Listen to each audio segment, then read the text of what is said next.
এখানে তেলাপিয়া মাছ আছে, আমি এখান থেকে একটু তেলাপিয়া মাছ কাটবো। অলরেডি একটু কেটে ফেলেছি আপনাদেরকে দেখানোর জন্য। তেলাপিয়া মাছটা নিলাম, প্রথমে যে আয়েশ রয়েছে পরিষ্কার করে ফেলি। মাছটা এখনো জীবিত।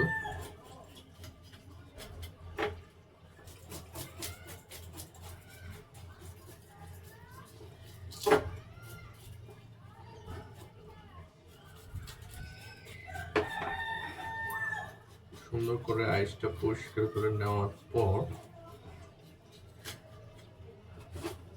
আমরা ধুয়ে ফেলবো।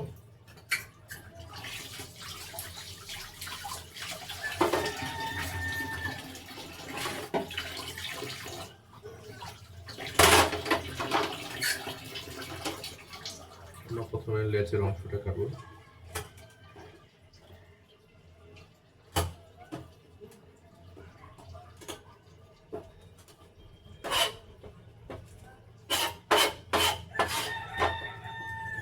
তারপর আমরা যে পাটটা আছে এখানে সুন্দর করে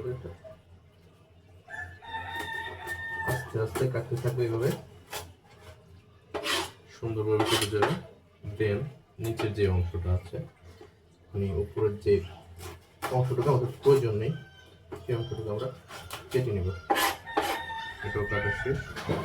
নিচে দুইটা পাখা, সেগুলো আমরা কেটে নেব। দুই সাইডের পাখাটা কেটে নেব।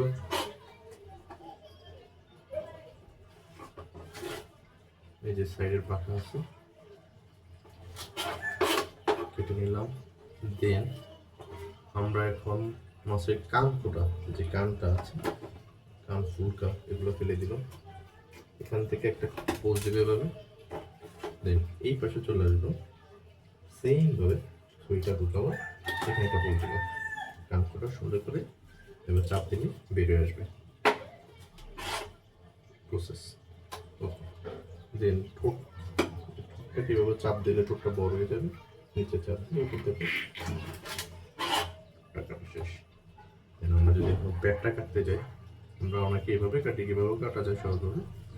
তো ভাজি করার জন্য এই প্রসেসটা সুন্দরভাবে পেটটা এখান থেকে একটু চাপ দিলেই বেরিয়ে আসবে সুন্দর করে। আমরা অনেকেই মাছের তেলাপিয়া মাছ খায় না গন্ধের জন্য। যে কালো অংশটা আছে এটা আমরা ধুয়ে ফেলবো, একদম সুন্দর করে ধুয়ে সাদা করে ফেলবো। এটা আপনি হালকা হাত দিয়ে ঘষা দিলেই কালো অংশটা দূর হয়ে যাবে।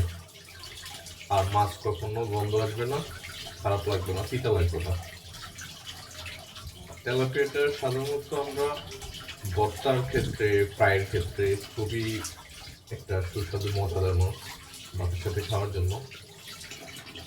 ফাইনালি আমাদের মাছটা কাটা শেষ। কানকোটা পরিষ্কার হয়ে গেছে। আপনি চাইলে এটা এখান থেকে কেটেও ফেলতে পারেন। পরিষ্কার হয়ে গেছে। Thank you.